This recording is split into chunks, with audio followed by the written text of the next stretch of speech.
welcome to Punakha, and I'm standing right in front of Punakha Zong.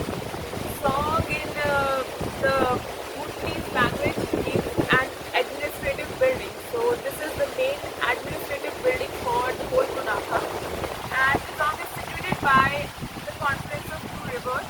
One river is considered to be male, and the another one is considered to be a female, and it's a beautiful place. Few years back, place was actually hit by a flood and nothing happened to the Zong.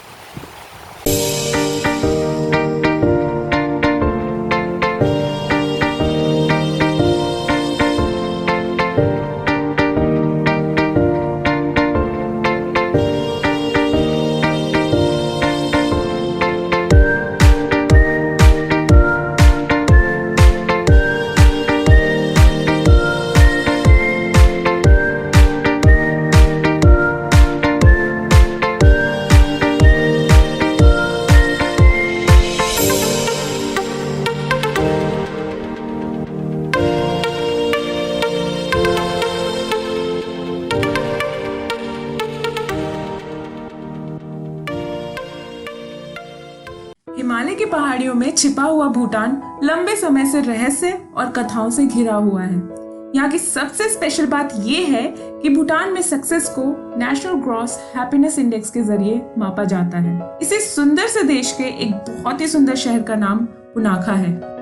Punakha 1955 तक भूटान का capital रहा और अभी ये 7th largest city है। क्या आपको पता है कि पुनाखा को राइस बोल ऑफ भूटान भी बोलते हैं?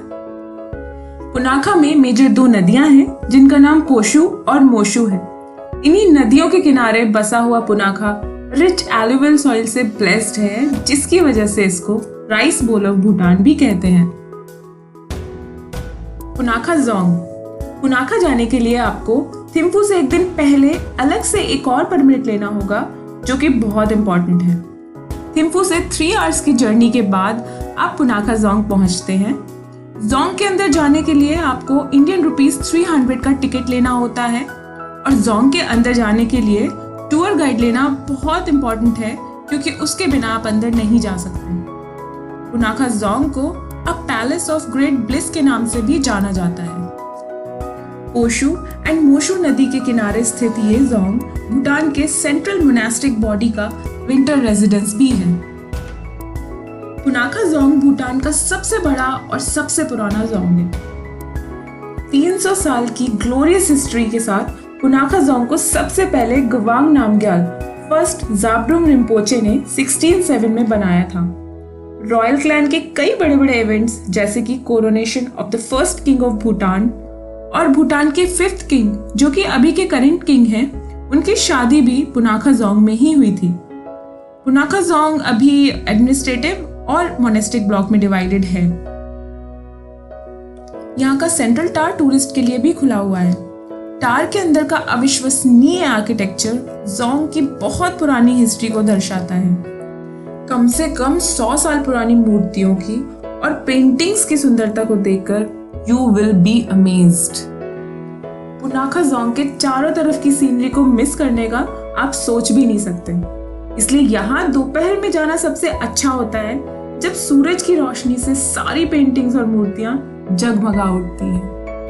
So after the beautiful Punakha Zong, I'm walking towards the suspension bridge, and right behind you can see the beauty of the Zong. Punakha bridge Punakha Jong से सिर्फ ½ माइल दूर है, तो इसको गलती से भी मिस मत करिएगा।